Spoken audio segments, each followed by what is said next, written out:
realmente que seguir em frente, olhando para a cruz, mas sabendo que ficou para trás.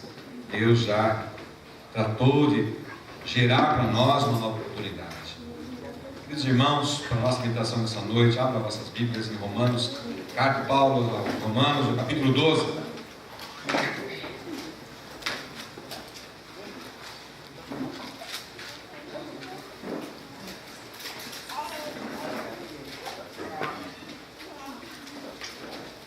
Carta de Paulo aos Romanos, no capítulo 12.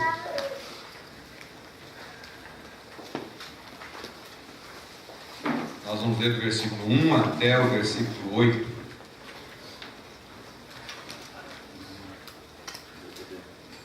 Assim diz a palavra do Senhor: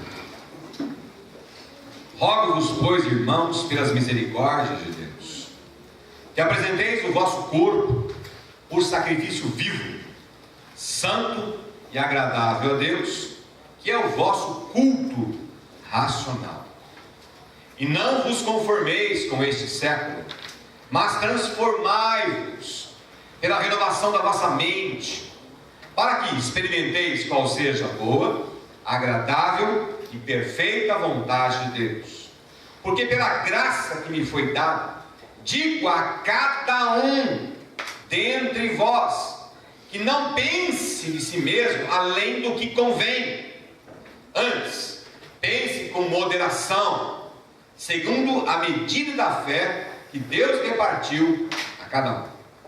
Porque assim como num só corpo temos muitos membros, mas nem todos os membros têm a mesma função, assim também nós, conquanto muitos, somos um só corpo em Cristo, e membros uns dos outros, tendo, porém, diferentes dons, segundo a graça que nos foi dada. Se profecia, seja segundo a proporção da fé. Se mistério, dediquemo-nos ao ministério. Ou o que ensina, esmere-se no fazê-lo. Ou o que exorta, faça-o com dedicação. O que contribui, com liberalidade. O que preside, com diligência. Quem exerce misericórdia, com alegria. Aleluias. Amém. Baixe mais vezes a sua cabeça, meu querido irmão, minha querida irmã, mediante o texto que nós acabamos de ler. Peça a Deus que traga a você revelação, entendimento. Peça a Deus que possa promover dentro do seu coração, da sua alma, toda a revelação da vontade do Pai para a tua vida, não somente agora, mas por toda a tua existência. Ora isso pedindo a Deus com humildade, mas com muita vontade, que Deus se revele a você nessa noite.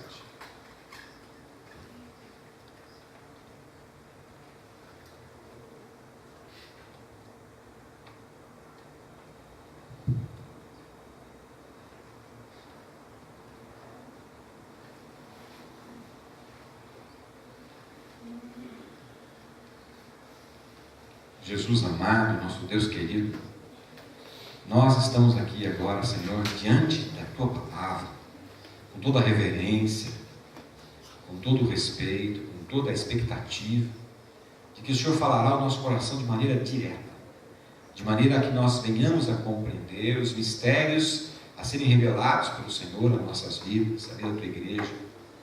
Pai, o Senhor conhece particularmente cada um que está aqui, com todas as questões, com todas as nuances da vida. E nós queremos nesse momento, ó Deus, com todo o nosso coração, com todo o nosso entendimento, realmente nos entregar em Tuas mãos, para que seja feita a Tua vontade, não a nossa. E que o Senhor possa se revelar a nós através dessa palavra, para que tenhamos, ó Pai, uma novidade de vida. Espírito Santo de Deus, o Senhor tem liberdade de estar em nosso meio. Espírito Santo de Deus, o Senhor tem liberdade de tocar em nossa alma. Espírito Santo de Deus, o Senhor tem liberdade para realmente estar operando em nós tanto o Teu querer quanto o Teu realizar. Eis-nos aqui, Senhor, todos nós. Queremos, ó Pai, ouvir, entender, compreender e viver a Tua palavra. Que assim seja, em nome de Jesus. Aleluias. Amém. Queremos estender nosso abraço também a todos que estão nos vendo pela internet e a todos vocês também que estão aqui nessa noite. Queremos que realmente possamos ser hoje ministrados pela palavra de Deus, ministrados pelo Espírito Santo. Amém? Amém? Amém? Amém? Amém? Amém? Amém? que ser minha amiga entusiasmo, não pode ser uma amiga assim, meia boca. Temos que estar realmente crendo que Deus está aqui, que Deus quer falar com o teu coração essa noite. Hoje é dia das mães, queridos. É uma data tão importante para todos nós, que nós procuramos dar um destaque nela em todo o contexto social, e de fato damos, no contexto comercial, no contexto relacional. Hoje, por certo, muitos de nós aqui estejam participando de um encontro com as mães, seja de manhã, seja no almoço, aqueles que têm esse privilégio, né? Eu hoje não tenho mais esse privilégio, mas o destaque da minha esposa, que é mãe 2 vezes, que é minhas filhas, com os nossos agregados, com os nossos amigos. Foi uma bênção hoje no almoço, em família, podendo ter esse tempo de família, né? A mãe, sem dúvida nenhuma, é o elo indiscutível da família. A mãe faz esse papel de interligar cada ser, cada pessoa. Famílias são seres diferentes, né? Mas que tem na mãe esse elo de sangue. Esse elo de sangue que faz com que as pessoas se comportem de maneira a viverem, no mínimo, num contexto aceitável. Eu diria que mãe é um tipo de Jesus. O que é tipo? É aquilo que aponta para a gente. Porque a mãe nos deu o seu sangue. Quando nós estávamos no luto da nossa mãe, nós tivemos o sangue dela correndo em nossas veias. Literalmente. Literalmente. Isso nós podemos estar aqui porque isso aconteceu com cada um de nós. Sorvemos o sangue da nossa mãe, tiramos dela todos os nutrientes necessários para a nossa existência, para o nosso fortalecimento. E quando nós temos Jesus Cristo como nosso Senhor e Salvador, nós revivemos, temos uma nova vida e passamos a sorver de Cristo também, da sua palavra, todos os nutrientes necessários para a nossa vida. Nós, queridos, somos família. Mas é óbvio, né? Irmãos aqui sabem disso. Viemos do mesmo lugar. Nossos irmãos, viemos do mesmo lugar, o mesmo útero. O mesmo sangue da nossa mãe correu na minha veia e correu na veia da minha irmã. O mesmo sangue. Mas somos tão diferentes. Somos tão diferentes. Somos diferentes no pensamento. Somos diferentes nas atitudes, nos desejos. Fomos concebidos ali, no mesmo lugar. Ficamos no mesmo lugar. Convivemos com a mesma pessoa que foi a nossa mãe. No entanto, somos tão diferentes. Até gêmeos são diferentes. Pessoas gêmeas são diferentes. Mais até do que eu e minha irmã, que temos 17 anos de diferença um do outro. Mas os gêmeos ali conviveram até simultaneamente. E são diferentes. São diferentes. Assim, queridos, somos nós enquanto igreja. Nascidos no sangue de Jesus, todos nós. Somos renascidos em Cristo, pertencemos à família de Deus, somos irmãos, mas somos tão diferentes. Somos tão diferentes. Estamos aqui juntos, cultuando o mesmo Deus, cantando as mesmas músicas, falando ao mesmo tempo. Quando oramos, há pouco disse amém, você disse amém. Não foi muito forte, ele não falou, mas um pouquinho forte. Amém. O que significa amém? É isso mesmo, concordo, estou dentro, estou contigo, compartilho desse pensamento, tenho o mesmo sentimento. Isso é amém. Isso é amém. Portanto, acabamos de fazer isso agora. Nós somos tão diferentes. Vivemos circunstâncias tão diferentes. Mas somos o mesmo povo. Fomos recriados no mesmo sangue. E se recebemos a mesma palavra, que nos nutre, que nos faz com que possamos continuar vivendo nesse tempo de vida que é tão complicado. Paulo, quando escreve essa carta para os seus irmãos de Roma, ele escreve a carta cheio de ideais, cheio de expectativas. Ele gostaria imensamente que aquele povo que estava vivendo um momento complicado lá em Roma, perseguição, havia contextos políticos adversos para aquele povo que estava recém recebendo uma nova fé. Havia conflitos com o povo romano e havia conflitos com seus irmãos judeus. Havia muitos conflitos, havia muitas questões difíceis de viver. Paulo escreve para esse povo porque ele tem no coração um desejo ardente de unidade. Unidade. Estamos falando disso há algum tempo já. Unidade. Unidade não é unanimidade, temos reiterado isso. Unidade não é todo mundo pensando exatamente a mesma coisa, sentindo a mesma coisa, fazendo a mesma coisa, concordando em tudo. Isso é unanimidade. E o provérbio popular já diz que unanimidade não é uma coisa inteligente. Agora, unidade é termos todas essas diferenças unidas no mesmo propósito. Cada um de nós tem os seus afazeres, cada um de nós tem a sua vida, cada um de nós tem as expectativas. Uns trabalham, uns estudam e trabalham, uns fazem isso, uns fazem aquilo. Mas Paulo escreve essa carta para os romanos, e nós, quando a lemos, é para nós. Ele tem uma expectativa enorme de que esse povo, apesar de perseguido, esse povo, apesar de estar sendo açoitado, esse povo, apesar de estar com grandes dificuldades em meio à sociedade que eles estão vivendo, Paulo escreve pedindo unidade. Pedindo unidade. Pedindo que eles pensem de uma maneira por fé. Por fé. E é por isso que ele escreve algo tão incrível. Olha, nessa perspectiva, é como se nesse momento eu tivesse aberto a carta de Paulo para nós outros. E eu vou ler de novo, só que eu quero que você agora compreenda que essa é uma carta de Paulo para você, para mim, para você, para nós, como ponto de igreja. Ele está escrevendo com esse objetivo. Ele tem um objetivo de unidade. Ele sabe das muitas diferenças, ele sabe das muitas complicações, mas ele espera que o povo compreenda que a sobrevivência deles da fé depende disso. Depende disso. Ainda que dispersos, como foram, mas eles mantiveram a unidade. Essa é a expectativa de Paulo.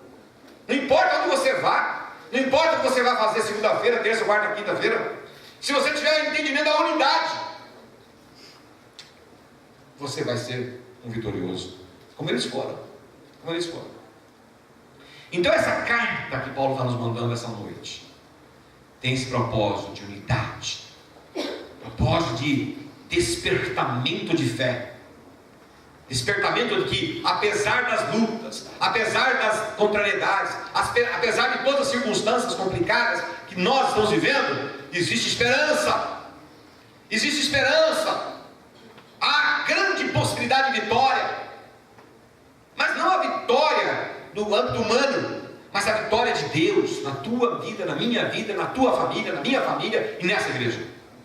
A perspectiva de Paulo é isso, é despertarmos todos para viver em vitória, viver em grande vitória. Não é pouca não, não é pouca não.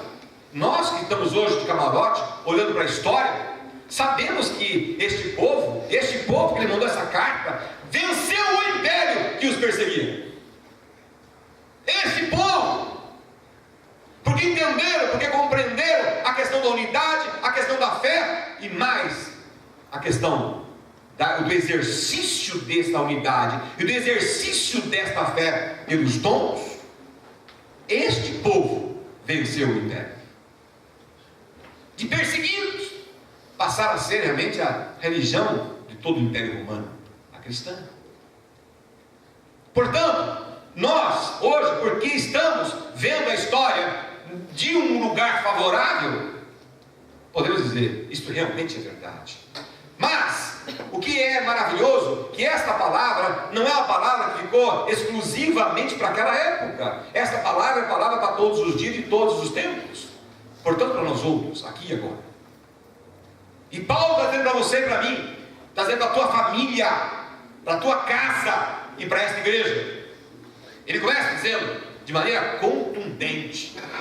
Ele começa dizendo assim: rogo-vos, pois, irmão. É como dizer assim: por favor, meu querido irmão, por favor, presta atenção nisso. Não deixa entrar aqui e sair aqui. Não fica desapercebido, não deixa essa palavra ficar no ar.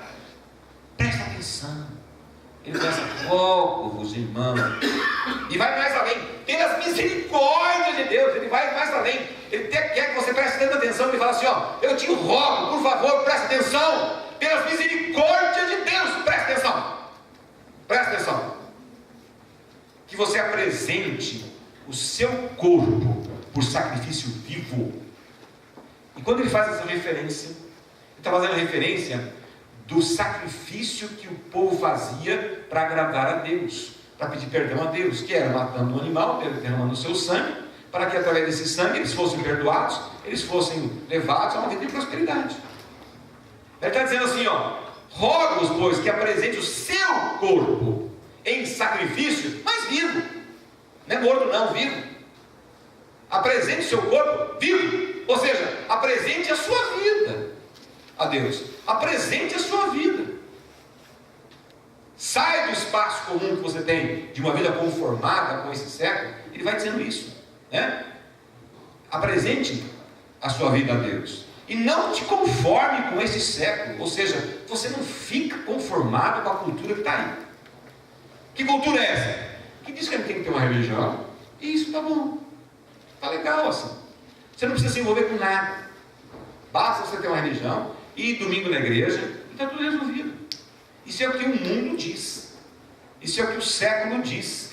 Isso é o que a cultura diz. Mas ele está dizendo, não fique conformado com isso. Não fique conformado com isso.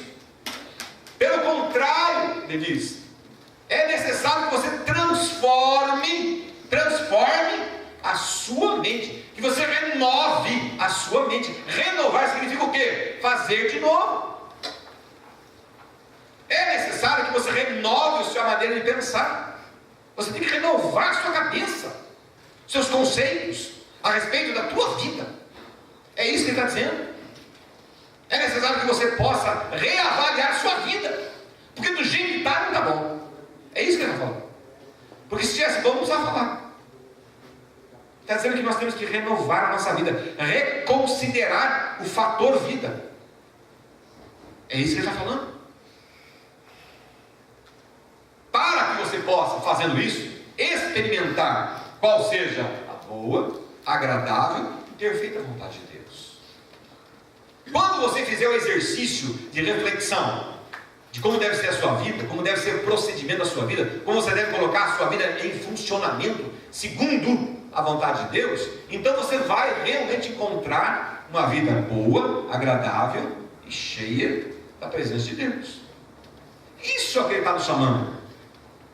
E aí ele então vai entrando aqui no texto, tentando explicar o que é isso, o que ele quer falar, o que ele está querendo dizer.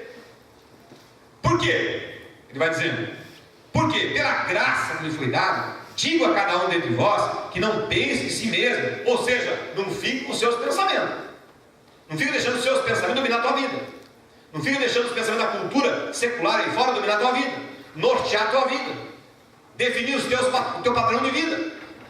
Não fica pensando com os teus pensamentos, ele está dizendo. Pense mesmo, mas, além do que convém, mas pense, aqui voltando, porque pela graça que me foi dada, digo a cada um dentre vós que não pense mesmo, além do que convém, antes, pense com moderação. O que é moderação? Equilíbrio. Pense no equilíbrio, segundo a medida da fé que Deus repartiu a cada um. Deus já deu para você total e ampla possibilidade de entendimento. Deus está dando para você a oportunidade de você renovar sua mente. Deus dá para você hoje, aqui e agora, a oportunidade de reconsideração. Ele fala de renovação da mente. E ele vai mais além dizendo, a partir do versículo 4, por quê? Por quê? Porque assim como num só corpo temos muitos membros, mas nem todos os membros têm a mesma função, assim também nós, conquanto muitos, somos um só corpo em Cristo, e membros uns dos outros. É o que nós falamos há pouco. Somos uma família, somos diferentes. Mas se tivermos a compreensão de que temos que andar em unidade, ou seja, juntos seremos vencedores. Quando compreendemos que somos parte um do outro, Deus nos fez interdependentes e também autocooperadores. Nós somos interdependentes, Deus. Se você olhar para a tua existência, a roupa que está no teu corpo, foi você que fez? Toda ela? Não foi. Alguém fez para você. Você dependeu de alguém. A água que você bebe, essa água que eu estou bebendo aqui, foi eu que pus daqui? Não foi. Foi os amados de água que colocaram. Mas o fato de eu poder beber essa água limpa, foi eu que preparei isso? Não foi. Não foi. Nós estamos aqui nesse ambiente, com cadeiras confortáveis. Foi você que fez a cadeira? Não foi. A luz que nos clareia, foi nós preparando? Não foi. Nós somos interdependentes. É isso que precisamos compreender. A sociedade que somos inseridos é uma sociedade de interdependência. Mas não é somente uma sociedade de interdependência, é uma sociedade de autocooperadores. É isso que Paulo está falando. Paulo está dizendo que nós temos que compreender que a minha vida não é só para receber, é para dar. Somos autocooperadores. Cooperando um com o outro, nós realmente nos completamos. Quando nós temos a disposição em casa de um cooperar com o outro, em amor, sem egoísmo, nós temos uma família harmônica. Quando existe o procedimento familiar, não do tipo, você tem que me atender, mas o que eu posso fazer para te ajudar? A gente vai realmente atingir esse espírito da palavra de Deus, familiar, que é o viver bem uns com os outros. Mas nós temos que compreender que eu dependo da minha esposa, ela depende de mim. Na tua casa você depende da tua irmã, o teu irmão depende de você. Você depende do teu pai depende de você. Somos interdependentes. Mas mais do que interdependentes, temos que compreender que somos autocooperadores.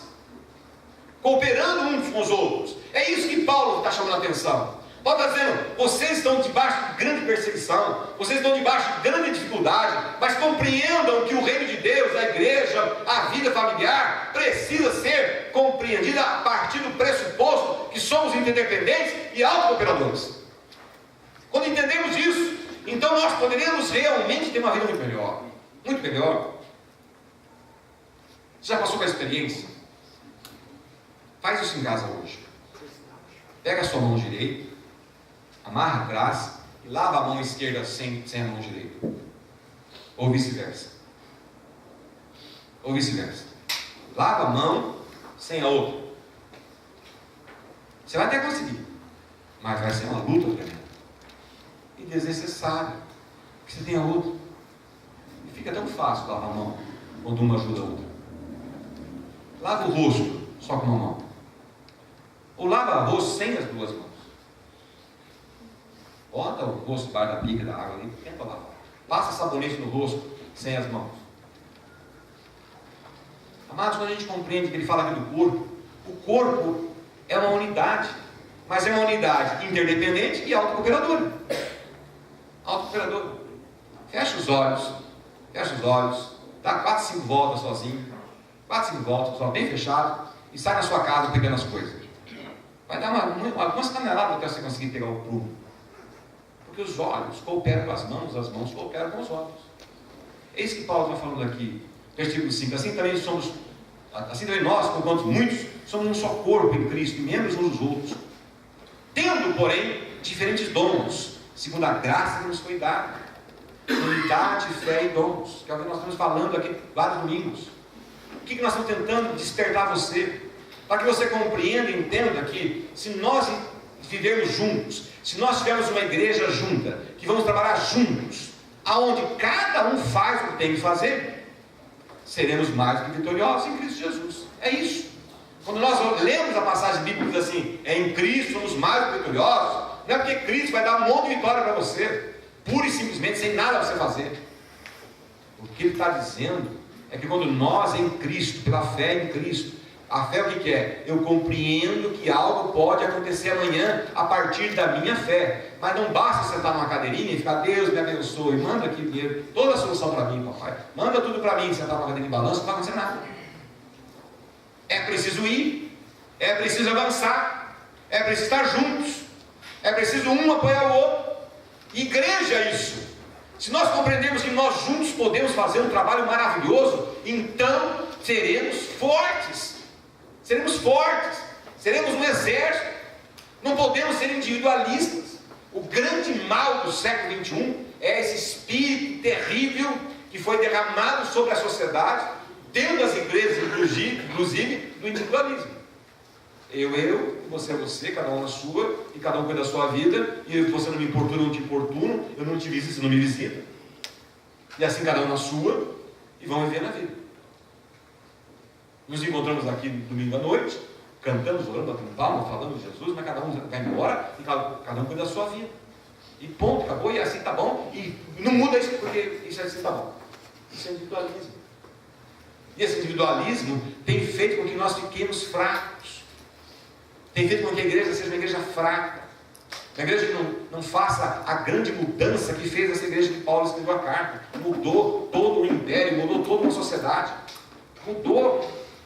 E nós podemos mudar essa sociedade. Por isso que ele está falando aqui, ó, não se conformeis com esse século, não se conformem com essa cultura que está aí. Mas para que nós possamos mudar essa cultura de toda forma errada com que a sociedade está vivendo, dizendo que casamentos hoje não precisa se casar, basta viver junto, que não precisa mais ter uma forma de vida de exemplo, de honradez, de honestidade. O negócio agora é fraudar, o negócio agora é enganar, o negócio agora é roubar, o negócio agora é tirar. E está tudo bem, ninguém vai mais ser preso. E quando essas pessoas são presas, é tudo com privilégio. Essa é a sociedade que nós estamos vendo. Mas isso não está certo. Não está certo. Teve agora em São Paulo esse encontro de todo o pessoal gays, homossexuais lá, 2 milhões de pessoas. Eles têm liberdade para estar lá? Claro que tem. Claro que tem. Estamos num país livre. Tem toda a liberdade de andar na marcha. Toda a liberdade. Tem toda a liberdade de defender aquele ponto de vista. Tem toda a liberdade. Mas está certo? Não está. Não está certo. Liberdade tem, mas não está certo. Sodoma e Gomorra tinha toda a liberdade. Toda a liberdade. Para poder viver uma vida dissoluta. Liberdade tem, mas foi destruído por Deus. Foi destruído por Deus. E a nossa destruição está próxima. Porque nós temos a liberdade de destruir o planeta. Temos a liberdade de destruir o planeta. Temos a liberdade de poluir nossas águas, de poluir nossos ares. Temos a liberdade. Podemos fazer? Podemos fazer. Alguém nos impede? Não. Temos liberdade. Mas está certo? Não está certo. Estamos pagando o preço disso. Estamos pagando o preço disso. Nós temos toda a liberdade de sermos omissos. Temos toda a liberdade de sentar na cadeira e ficar quietinho. Não me incomoda, pastor, por favor, não me incomoda. Deixa eu do jeito que está, tá bom. Não me incomoda. Não quero me incomodar. Porque ajudar o outro incomoda. Partilhar a vida do outro incomoda. Incomoda. Só que cristianismo é isso. Cristianismo de isolamento, cristianismo de individualismo não é cristianismo. É qualquer outra coisa, menos cristianismo. Cristianismo é se importar com o outro. Cristianismo é viver com o outro. Cristianismo é apoiar o outro. Cristianismo é chorar com quem chora, rir com quem ri. Cristianismo é se envolver com o outro. Cristianismo é pregar o evangelho. Cristianismo é dizer para aquele que está lá fora perdido, que não tem Jesus, que a solução da vida dele é Jesus. Porque de fato é. Isso é cristianismo. Agora, Jesus nos mostrou como fazer. Paulo escreve como fazer. Unidade, fé e prática dos dons. Não adianta eu, Anísio, aplicar todos os dons que Deus possa ter me dado, vai me dar, achar que vai acontecer alguma coisa, vai acontecer. É a história da estrela do mar. Alguém vai se beneficiar, mas não resolve a sociedade. Mas quando uma igreja se levanta, num contexto de querer lutar por Cristo, lutar pelo reino de Deus, lutar pela palavra de Deus, dentro da sua vida pessoal, particular, dentro da sua família e como família dentro da igreja, nós somos mais que vencedores. Amém. E vamos poder ajudar quem precisa ser ajudado, orientar quem tem que ser orientado, apoiar quem tem que ser apoiado, como igreja. Não porque o pastor está mandando, não porque o pastor está pedindo, mas porque você quer, você vive para isso. Você entendeu isso? Por isso que Paulo está falando, renove a sua mente. Renove a sua mente. Não fique com a mente que você tem até hoje, porque o que você tem até hoje é uma mente que foi totalmente sugestionada pelas trevas. Nós estamos hoje completamente conduzidos por conceitos, por procedimentos que não são de Deus. Deus quer que nós possamos ser um povo ativo, um povo dinâmico, um povo que ama, um povo que leva à frente. Se você continuar lendo aqui, ó, versículo 9 começa, o amor seja sem hipocrisia. Paulo começa agora a discorrer sobre amor, que eu vou falar agora para não dar tempo. Mas ele fala quanto nós devemos nos interar com o outro. Porque essa é a vontade de Deus, para hoje, para aqui e agora. Mas como é que nós podemos colocar isso em prática? Primeiro, compreendendo que se nós crermos, isto vai acontecer. É fé. Eu tenho que crer. Não adianta nada eu não crer. Porque se eu não acreditar que esse negócio vai dar certo, não vai dar certo. Pelo menos comigo não vai dar. Vai dar para os outros que creram, comigo não vai dar. Eu tenho que crer que essa é a vontade de Deus. Deus quer que nós possamos ser unidos. Deus quer que nós tenhamos força junta, coletiva, para ir de encontro à vontade dEle. Primeiro para uns com os outros, depois buscar os que estão lá fora, perdidos, sofrendo, aprisionados pelas trevas, pelo diabo, pelo inferno, vivendo uma vida totalmente dissoluta. Deus quer que nós possamos ser trazidos para cá. Bom, isso é fé. Agora, não adianta o pastor Hélio querer fazer isso sozinho. O presbítero José querer fazer isso sozinho. Nós temos que estar juntos. Isso é unidade. Primeiro fé, depois unidade. Juntos somos mais do que vencedores. Eu falei no domingo passado. Povo unido jamais será vencido. É um jargão aí popular. Povo unido jamais será vencido. E nós sabemos disso, que quando o povo se une, grandes coisas acontecem. Grandes coisas acontecem. Por quê? Porque realmente o povo, quando está unido, tem uma força motriz muito forte. E Paulo está chamando-nos a essa compreensão e a essa atitude. Mas eu tenho essa intenção, eu tenho fé, eu quero estar unido, mas como? Bom, aí vem os dons. Os dons que ele fala aqui embaixo. Começa no versículo 6. Tendo, porém, diferentes dons, segundo a graça que nos foi dada, se profecia, ser segundo a proporção da fé. Se ministério, dediquemos-nos ao ministério. Ou que ensina, esmere-se em fazê-lo. Ou que exorta, faça com dedicação. O que contribui, com liberalidade. O que preside, com diligência. Quem exerce misericórdia, com alegria. Ele está dizendo aqui que existem os dons. Essa lista dele aqui é uma lista. Mas ele tem outras listas em Coríntios, tem outra lista em Efésios, tem lista. E nós temos trazido para vocês essas listas. Para que você possa, ao vê-los, quais ou qual você se identifica. Porque todo aquele, presta atenção nisso, todo aquele, toda aquela que confessou Jesus Cristo como seu Senhor e Salvador, recebeu dons. E de novo, só para relembrar o que são dons. Dons, nada mais são do que as habilidades que Deus já te deu para você ser e fazer a serviço da causa de Deus.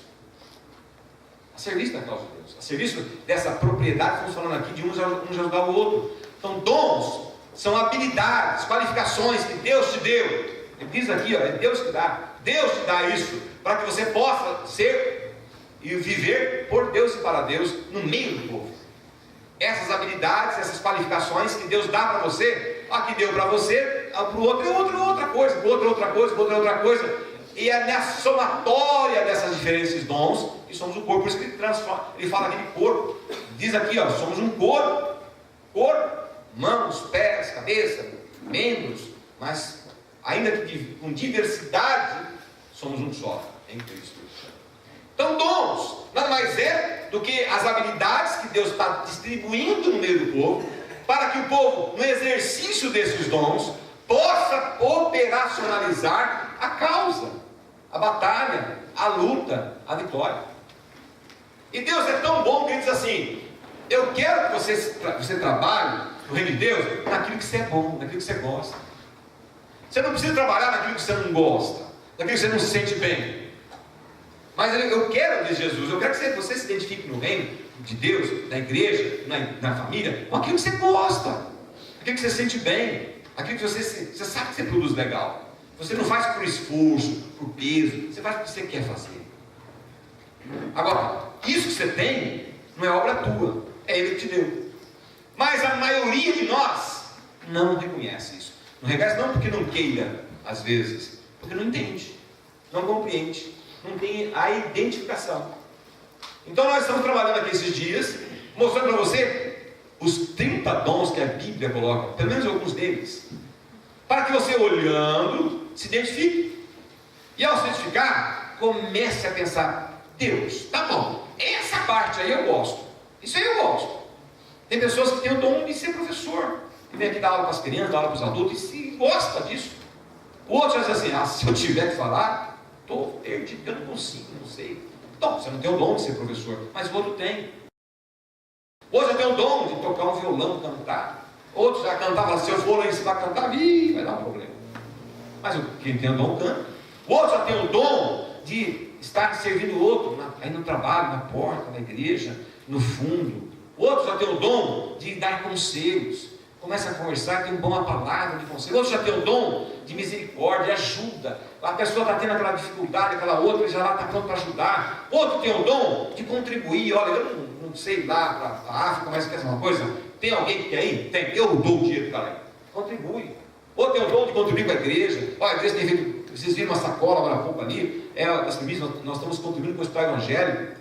Então nós estamos dando. Eu não vou lá no hospital evangélico, mas eu estou dando um bem aqui que alguém vai levar. Vai ser bom no hospital evangélico. Tem o dom de contribuir. Tem o dom. Ou já tem o dom de poder a gente orar. Você pede para uma pessoa orar, mas o outro fala, não, deixa que eu oro, e gosta de orar, e ora. Tem o dom de orar. Ou tem o dom de falar da palavra de Deus. Tem o dom de falar. Outro você vai falar, não quero. Não pega esse negócio. Você sabe que tem pessoas assim. Mas tem gente que já gosta de pegar o microfone, tem alguns que já tem que tomar o microfone. Ele não para de falar. Tem o dom.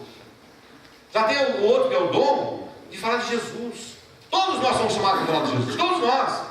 Todos nós somos missionários de Cristo. Todos nós. Você que aceitou Jesus, você tem que falar de Jesus. Mas tem aquele que fala de um jeitinho tão especial que você, quando escuta, não tem como não aceitar. Tem o dom. Temos muitos dons. Agora, se eu quiser que você tenha todos eles, está complicado. Mas na nossa igreja, na maioria das igrejas, o que tem acontecido é exatamente isso. Pouquinhos, grupinho pequeno, acaba realmente trabalhando por conta de todos. Por que todos não trabalham? Porque não conhecem os dons, não entendem que tem os dons, ou não quer entender. Mas há uma parábola na Bíblia, a história que Jesus contou, que é muito séria, que é a parábola dos talentos, ou dons. Jesus que contou que um homem, você conhece, mas eu vou repetir, contou que um homem, dono de uma propriedade, tinha pessoas, seus servos, e foi embora para uma grande viagem por muito tempo. Chamou os 3 funcionários dele e disse, está aqui para você uma quantidade X, outra quantidade Y, uma quantidade Z. Maior para esse, menor para esse, menor ainda para esse. Cuidem disso. Quando eu voltar, eu quero que você preste conta. Ele foi, demorou muito tempo, quando voltou, pediu contas. Aquele que tinha pego 5, entregou 10. Meu servo, você foi eficiente, parabéns, estou feliz contigo. Porque recebeu 2, entregou 4.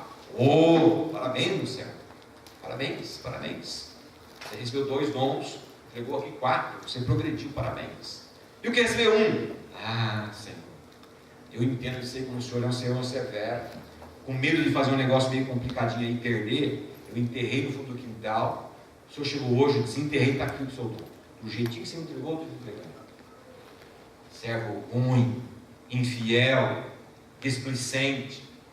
Por que você não colocou problema no banco e rendesse algum juro? Você não fez nada com o dom que eu te dei, nada. Vai embora da minha presença, não quero te ver. E esse 1 que você tem, dá porque tem 10, porque eu sei que ele vai me explicar. É isso que Deus está mostrando para a gente, queridos. Ele deu dons para você. O que você tem feito com eles? O que você tem feito? Meu Deus, mas é que eu não sabia. Você não sabia até hoje. Hoje você vai saber. Você não tem como segunda-feira, hoje à noite, se Deus chegar no teu quarto e falar assim, o que você tem feito com meus dons? Hoje eu fiquei sabendo. Me dá mais uns dias aí que eu vou resolver esse negócio. Me dá mais uns dias que eu vou resolver esse negócio. Você tem essa chance. Que hoje você vai saber. Nós vamos divulgar.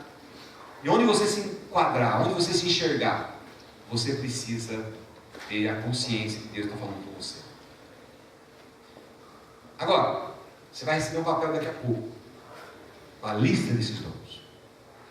Você vai botar um xizinho onde você se identifica. Vou colocar um xizinho onde você se identifica. Se você olhar a lista inteira e falar assim, não me vi em lugar nenhum. Tudo bem, direito seu. Embaixo tem umas linhas em branco, você vai colocar o que você acha que tem. Porque se nem nas linhas em branco você não colocar nada, você tem que falar assim, Jesus tem misericórdia. Tem misericórdia, porque a minha situação está delicada. Eu estou pior que aquele que recebeu um. Eu não tenho nenhum. Só que a Bíblia diz que todo que tem Jesus tem pelo menos um. Todo. Então você tem que se descobrir qual é o teu. E a hora que você descobrir qual é o teu, quais são os teus, o que você tem feito com eles? Vamos que você morre hoje à noite. Ô pastor, para com isso, para, pega leve. Não, eu não sei, você sabe. Sabe o que vai acontecer com você amanhã cedo? Você sabe? Eu não sei. Sabe o que vai acontecer com você quando você dormir? Ué, tem uns artistas morrendo tudo aí dormindo. Não dormindo, acorda morto. Não acorda, né? Não acorda, nem acorda. Tá aí, ó, virou febre agora, Jairzinho. Aquele artista da Globo lá, o Wilker, né? Wilker lá, também morrendo dormindo. O locutor da Band. Esse negócio pega, coisa feia, né? Por outro lado, até bom, morreu dormindo, eu peço, mas me leve dormindo, né? Beleza, pô. Mas, meu irmão, minha irmã, se isso acontece comigo com você essa noite, que não vão conversar comigo. O que você vai falar para ele dos dons? Senhor, eu não sabia. Como não sabia, filha? Como não sabia? Agora, a partir de hoje vai ser complicado, você falar isso e falar assim, e o pastor Anísio falou com você, o que você fez? Mas não deu tempo, tem que ter dado, te vira, peça mais uma conveniência aí. Hoje, antes de você dormir, olha, me dá tempo, Jesus, me dá tempo. Não vai me levar ainda hoje, porque senão não tem o que falar. Amados, eu brinco, mas é sério. É sério, sério demais. Nós vamos passar aqui.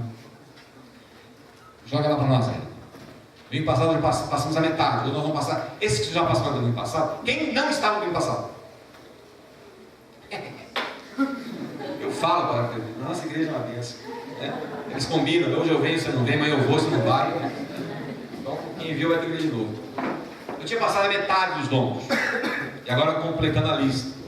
Vamos passar todos eles então, nós temos tempinho para isso. Vamos passar todos eles. Evangelista é o dom de expor o Evangelho de tal forma aos não cristãos que esses aceitam a Cristo e se tornam membros responsáveis do corpo de Cristo. É aquilo que eu falei. Tem uma facilidade tão grande de falar de Jesus que as pessoas vão aceitando Jesus sem muito argumento. Missões é o dom de colocar seus outros dons em prática num contexto cultural diferente. Sai daqui de Curitiba, vou lá para a África, vou para Brasília, vou para o Nordeste, enfim. Mestre de ensino é o dom de transmitir informações que são importantes para o crescimento da igreja de uma forma tal que outras pessoas são capazes de aprender. A pessoa vem aqui, ensina e você entende. Ela fala, você compreende. Ela tem um dom de ensino, ela tem um dom de ensinar. É fácil a gente entender. Tem uns que são prolixos, vai falar, você não entende nada. Não entende nada. Mas tem aquele que tem o dom de ensinar. É o dom. Pastor é o dom de assumir a responsabilidade pelo bem espiritual de um grupo de cristãos. Gente, eu falei no ano passado, não é canudo. Não é canudo. Pastor, a gente confunde pastor como se fosse o canudo. Fez teologia, então é pastor. Eu sou chamado de pastor, tenho o título de pastor. Mas não é porque eu tenho um canudo, é porque eu tenho você sob a minha responsabilidade espiritual. E todo aquele que tem um grupo de uma pessoa, 2 pessoas, 3 pessoas sob cuidado espiritual, esse é um pastor ou uma pastora. Por exemplo, a Sayonara é pastora.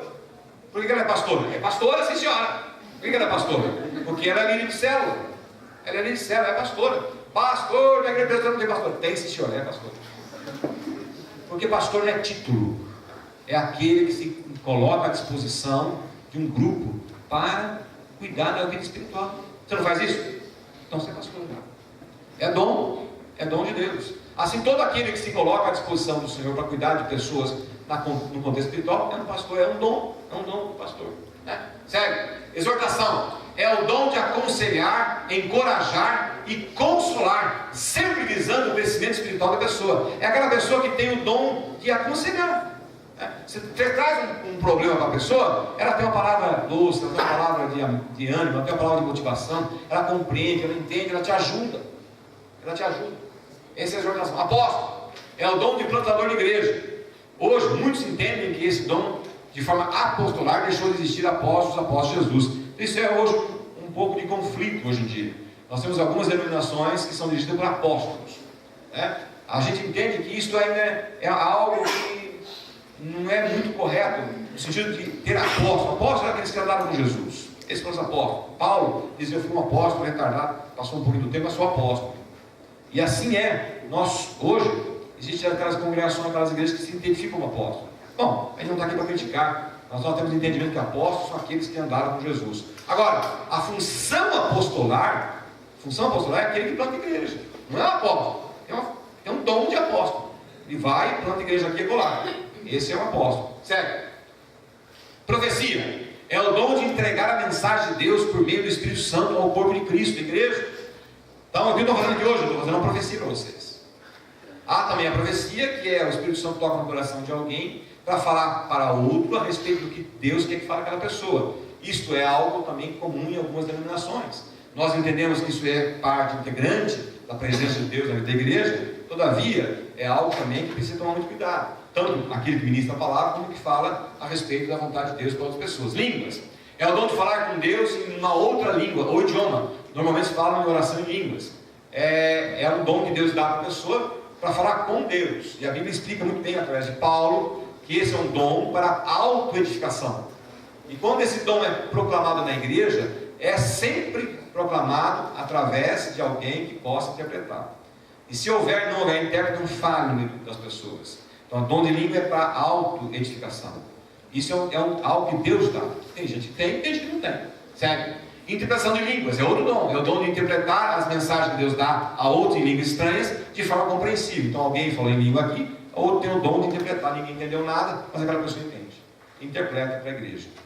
Serviço é o dom de se engajar para realizar tarefas que possam desenvolver uma comunidade, igreja ou reino de Deus. É aquela pessoa que é disposta para ajudar. Ela entrou aqui na igreja, na cadeira está fora do lugar, ela põe a cadeira no lugar. É uma pessoa que pode ver o nosso sujeira no quintal, ela vai lá, ajuda. É uma pessoa que vê você numa situação de dificuldade, vai lá te ajudar. Ela se prontifica. Isso para ela não é um peso, é uma alegria, uma satisfação. Faz isso com naturalidade. Alguns, para ajudar, tem que empurrar, tem que exigir. Por quê? Porque a pessoa não tem esse dom, se constrange. Mas outro faz isso de maneira espontânea, tranquila, serena. É o dom de ajuda.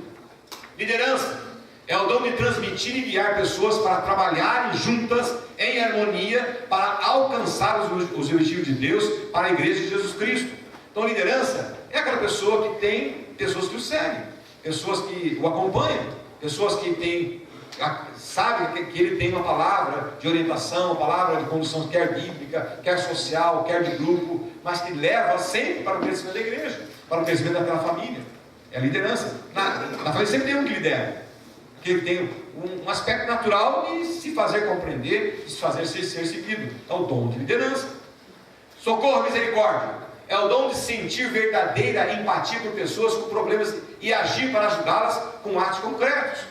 A pessoa está com uma dificuldade, está com um problema, está com uma situação, a pessoa entra com todo o sentimento de empatia. O que é empatia mesmo? Se colocar no lugar do outro. Ele se coloca no lugar do outro e vive aquela situação para ajudar, com um coração amoroso, misericordioso, entra para realmente fazer como se um auxílio, mas entra com atos concretos, não é só, irmão, eu estou orando por você, fica tranquilo. Nada contra a oração, pelo contrário, porque tem um dom de oração. Mas é que tem pessoas que mistificam, traduzem a ajuda só no âmbito espiritual, e o indivíduo está precisando de uma coisa concreta, prática, atuante ali na hora. Está precisando de uma ajuda real, concreta, não meramente de uma intercessão espiritual, mas uma intercessão prática, ali, na hora. Tiago fala muito bem disso. Tiago exorta-nos a ter uma atitude prática. Segue. A administração é o dom de realizar tarefas para o crescimento da igreja, mantendo uma boa organização administrativa. Tem gente que tem o dom disso. Pega a papelada, pega as coisas da igreja, pega as circunstâncias da igreja e organiza de tal maneira que as coisas funcionam. Outros vai ter uma dificuldade para ajudar, mas atrapalha. Outro quer organizar e complica. Porque ele não tem o dom, não tem a facilidade, mas tem aquele que tem o dom. Tem o dom de organizar. Na família tem aquela pessoa que tem o dom de organizar. Tem outro que tem o dom de desorganizar. Larga tudo para fora, tem o dom de desorganizar. Mas tem aquele que tem o dom de organizar. Organiza a casa, organiza, né? Traduz. Tem até aquele que tem o dom até exagerado. Mas em casa, mas tudo bem, é o dom. Tem o dom de organizar. Hospitalidade é o dom de receber de forma calorosa, quer em sua casa ou na igreja, as pessoas estão chegando. Nós somos os visitantes. Eu sempre digo, a pior coisa que pode acontecer com os visitantes, a pior coisa, é a pessoa entrar, sentar, ir embora e ninguém conversar com ela. Entrou, participou, sentou, vai embora e ninguém conversa. Se a gente estiver aprendendo uma meia dúzia, um dom da hospitalidade, a igreja está salva. Porque esse vai cumprimentar com alegria, com entusiasmo, que gosta, tem prazer de falar com a pessoa, de se identificar com a pessoa, de onde você vem, de onde você vai, quem você é. É o dom da hospitalidade. É o dom da hospitalidade, vai a ponto de dizer assim, onde você mora. Aí mora para lá, eu vou te visitar. Ou vem na minha casa. Nós, curitibanos, somos terríveis. Porque para a gente visitar alguém ou receber visita, misericórdia, nosso pastor tem que ligar para o apóstolo aí. para pastor, para visitar apóstolo, porque a gente sabe que a nossa cultura é introspecta, é uma cultura fechada. Talvez pelo frio, fomos acostumados assim, mas o fato é que nós temos grande dificuldade de sermos hospitaleiros. Mas tem aquele que tem o dom, tem prazer de receber, tem prazer de estar junto, tem prazer de acolher. Nós precisamos disso ou não? Segue. Contribuição é o dom de contribuir com os seus bens materiais para o reino de Deus com alegria e generosidade. É aquele que tem prazer de ajudar a igreja, ajudar a creche A, ao asilo B, o hospital tal, tem prazer de ajudar. E quando tem esse dom, ele faz isso com alegria. E a palavra de Deus deixa absolutamente claro: quanto mais você dá, mais você tem para dar. Quanto menos você dá, menos você tem. Os que têm o dom são pessoas prósperas, porque a palavra diz isso, próspera. Eu, quando aprendi isso, eu dou oferta aqui, acolá e onde vou. E é tão interessante quando a gente tem essa mentalidade. Eu ontem fui dar um depoimento, ontem não, sexta-feira fui dar um depoimento numa igreja, um jantar.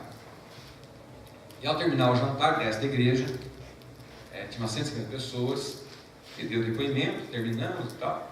O rapaz encarregado, um dos pastores da igreja, veio com o envelope, me entregou uma oferta. Eu falei: meu irmão, não precisa. Não precisa. Por que, irmão? Não precisa disso, não tem necessidade. Não há necessidade disso. E ele falou assim: meu irmão, não faça com que nós joguemos fora a nossa semente. Olha a concepção dele. Quando ele quis me dar a oferta, ele estava dizendo o seguinte: se você não receber, eu vou jogar fora a semente. Porque quando eu estou te dando a oferta, nós estamos plantando no reino de Deus. E nós seremos prósperos. E nós aprendemos isso aqui também. Nós aprendemos isso, estamos ofertando para cada pregador que vem aqui fora. Nós aprendemos isso. Então, queridos, quando a gente é ofertante, quando a gente é dizimista, nós estamos debaixo dessa grande promessa de Deus. Nós chamamos todo mundo, mas aquele que faz com generosidade, esse é próspero. Segue. Sabedoria é o dom de trazer soluções para as necessidades ou problemas difíceis e complexos da vida da igreja ou de qualquer pessoa, quer pessoal, natural ou espiritual. É aquela pessoa que tem sabedoria para lidar com o problema. Lidar com o problema, seja de ordem pessoal, seja de ordem familiar, até mesmo social ou religioso. Mas você traz um problemão para ele que você não sabe para onde correr e ele te dá a saída. Sabedoria para lidar com as dificuldades. Tem pessoas que têm, imagina, nós diante de alguém que tem essa sabedoria. É algo maravilhoso, certo? Conhecimento é o dom de descobrir, coletar, analisar e formular informações e ideias que são importantes para o bem-estar e o crescimento da igreja, da família, de uma sociedade. Deixa lá. É o dom de descobrir. Percebe que você, ele vasculha o meio e descobre. Coletar, analisar e formular informações e ideias que são importantes para o bem-estar e crescimento da pessoa, de um grupo, de um casamento, de uma família, de uma igreja. É tremendo isso, sério. Cura é o dom de servir de instrumento por meio dos quais Deus restaura a saúde de pessoas, quer natural, emocional ou espiritual. Deus usa a pessoa para estar orando por cura, quer emocional, quer espiritual ou quer natural. E Deus opera através dessa pessoa.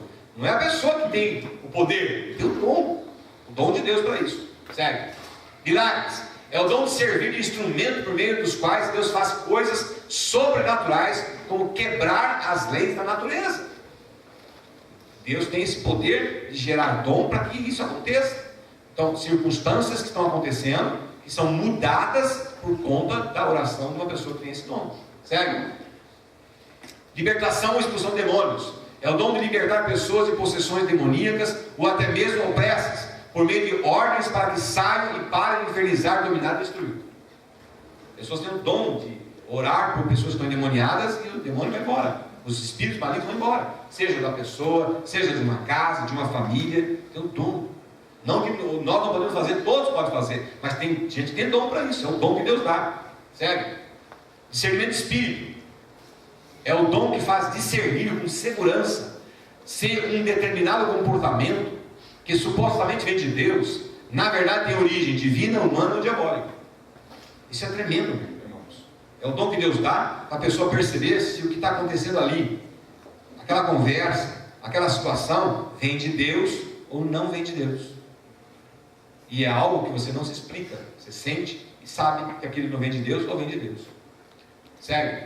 Fé é o dom de discernir com grande confiança a vontade de Deus para o desenvolvimento do trabalho futuro. Ou seja, fé é crer no amanhã, é crer sem ver, é ter certeza, como diz a carta de Paulo, é a convicção dos fatos que ainda não aconteceram.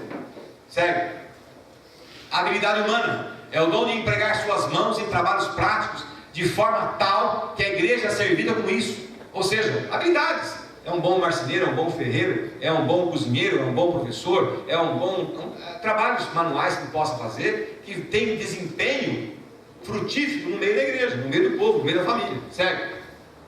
Música é o dom de usar sua voz ou tocar um instrumento musical para a glória de Deus e a edificação da igreja, né? É dom. Tem gente que quer ser cantor, mas não tem dom. Não tem dom. E eu sou procurado. Somos procurados. Luciano é procurado por pessoas. O meu sonho é cantar. Amém, irmão. Que bom, que bênção, querido. Então passa com um teste com o Luciano. Aí passa para o teste, não passa no teste. Não passa. Mas eu quero. Entre querer e poder tem uma grande diferença. Eu sempre digo isso. Cantar aqui, eu sempre digo isso para o pessoal. Cantar aqui, cante o que você quiser. Baixinho, alto, fraco, forte, afinado, desafinado. Você canta o que você quiser aqui. Ninguém vai te falar nada. Ninguém. Se você quiser cantar comigo, lá também. Não tem problema nenhum. Não há problema nenhum. Aqui, não. Aqui não. Aqui tem que ter dom. Não pode vir aqui cantar sem dom. Complicar o grupo, desafinado, entrar na hora errada, sair na hora antecipada. Tem que ter dom. Tem que ter dom. E esse dom é descoberto pela prática. Segue. Criatividade artística é o dom de investir sua habilidade artística de forma tal que por meio disso a igreja é edificada. Você é um ator. Por que você não vai fazer uma peça teatral para louvar o Senhor, para evangelizar? Você é ator, você é escritor, você é um poeta. Você venha trazer isso aqui para honrar o Senhor. Trabalha para o Senhor nisso. É a habilidade artística que você tem, seja lá qual for. Segue. Organização de eventos. É o dom de organizar e dirigir eventos na e da igreja, por meio das quais a igreja é edificada. Pessoas são aptas para isso. É pessoas que você dá a organização de evento e tira um pé nas costas. Se você fosse fazer, eu ficaria muito confusão. Mas a pessoa não, a pessoa tem o dom para isso. E por fim, vai. Celibato. Aqui é algumas coisas bíblicas antigas, mas que é o dom de permanecer solteiro e fidel, solteiro e feliz para servir o reino de Deus. Não quer casar, não vai casar, não porque não quer casar, não casar para não ter alguém para sustentar. Não quer casar porque quer servir a Deus. Quer servir a Deus. Então não vai casar, vai servir a Deus, vai viajar para o mundo afora e não vai casar para servir a Deus. Isso é o celibato. Segue. Pobreza voluntária é o dom de renunciar a bens materiais e ao luxo para adotar um estilo de vida adequado dentro de uma determinada sociedade. A gente lembra muito de São Francisco de Assis. São Francisco de Assis, ele tinha esse dom, ele tomou para si isso, foi ser pobre sendo rico. Era de família rica e foi ser pobre para servir ao Senhor. E disposição para o sofrimento é o dom de sofrer pela fé e até encarar a morte, transmitindo mesmo assim uma atitude de vitória e de alegria que honre a Deus. Bastante fala de moda hoje, né? Mas tem. Segue. Ei. Meus amados, eu sei que você não vai lembrar do primeiro. Qual foi o primeiro mesmo? E o quarto? Qual foi o quarto? E o sexto? Então você vai receber uma lista agora. Eu só vai distribuir para vocês essa lista. Você vai ler. É tudo que eu falei aqui. Nós temos 10 minutos para isso. Além da lida rápida, 10 minutos. Se você tiver segurança de responder, põe um X. Tem um quadrinho lá para você colocar o X no ou nos que você se identifica. Por favor. E aí, você vai colocar o X. Se caso você tem total insegurança, leve para casa. Leve para casa.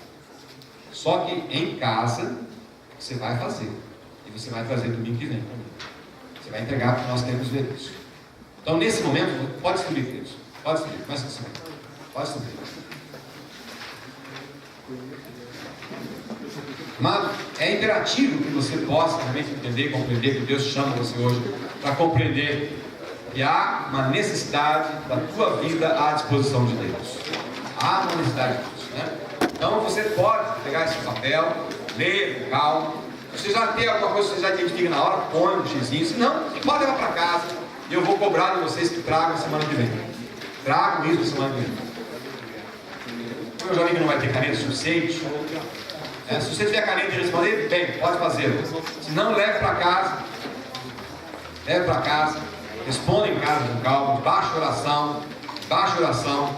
Traga para mim. Eu vou cobrar isso. Eu vou cobrar de você. Não vai esquecer. Traga para mim semana que vem. Para a gente poder ver quais ou qual dom você está inserido. Amém? Não ouvi. Amém? Amém. Graças a Deus. Amém. Dê uma olhadinha rápida aí. 5 minutos.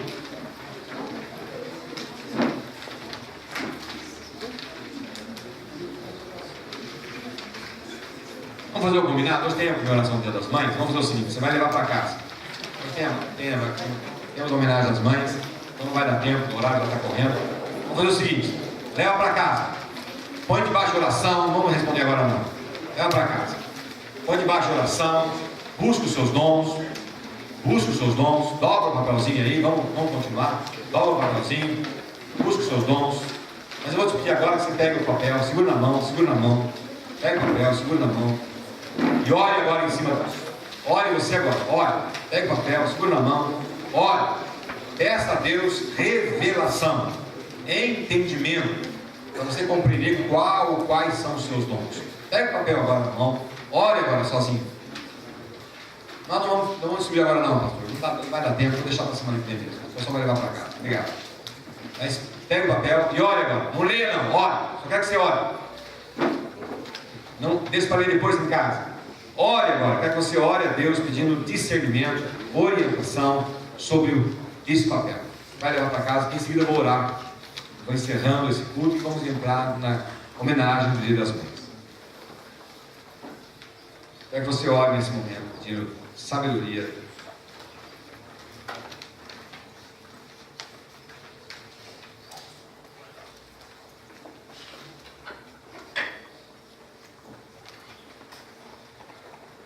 Nosso Deus é nosso Pai. Nós falamos sobre unidade, que é a necessidade de nós todos estarmos unidos no Senhor, unidos em Cristo, unidos na Palavra, unidos, ó Deus, para sermos úteis ao Teu reino. Não queremos ser daquele servo infiel que se omitiu, se escondeu, não quis, ó Pai, desempenhar as funções que o Senhor tem delegado a cada um de nós. Queremos, ó Deus, também andar por fé. Sabemos que sem fé é impossível agradá-lo. Nós queremos andar por fé. Sermos um povo que crê na manifestação do Seu poder em nosso meio, em nós e através de nós. Nós cremos, Pai, que o Senhor, através de nós, cura, liberta, salva. O Senhor pode nos usar para orientar, para ensinar, para exortar, para dirigir, para ministrar. Deus, tem tanta coisa que nós temos aí que nós podemos ser úteis. E cremos que o Senhor pode realmente selecionar todos nós para cada um, dentro da característica que o Senhor já tem de cada um, fazer com que sejamos, ó Deus, dispenseiros fiéis, colocando esses dons em prática. É o que nós queremos, é o que nós desejamos, ó Pai. Até porque sabemos que uma igreja que não vive os dons é uma igreja raquítica, enferma, uma igreja inoperante. Nós queremos, ó Deus, ser uma igreja sadia, espiritualmente, relacionalmente e ministerialmente. Por isso, meu Deus, em nome de Jesus, agora que cada um está com esse papel em mãos, que eles não se esqueçam disso a partir do instante de sair daqui, mas que tratem esse momento com muita seriedade, porque eu sei que esta é a Tua vontade, e nós não podemos ser negligentes com a Tua vontade. Por isso, meu Pai, em nome de Jesus, acompanhe cada um com essa semana, de maneira que seja uma semana de reflexão, uma semana de oração, uma semana que busque o Senhor para esses momentos preciosos da nossa vida, de entendimento da Tua vontade. Por isso, povo de Deus, em nome de Jesus, Deus abençoe com toda sorte de bênçãos espirituais, para que vocês possam ser prósperos nesse trabalho. E peço a Deus que, pela infinita misericórdia do Senhor, que eles possam estar se apresentando a vocês a cada momento, animando, motivando, fortalecendo. E que o Senhor possa resplandecer o rosto dele sobre vocês, dando força, vigor espiritual, emocional e físico, para vocês levarem à frente, executarem como convém a Deus mesmo as tarefas que Ele tem chamado cada um para executar. E que o Senhor possa renovar a cada manhã essas misericórdias em nossas vidas, em nome de Jesus. Por isso, povo de Deus, vão em paz. Em nome do Pai, do Filho e do Espírito Santo de Deus. Amém. Amém, amados? Amém. Amém.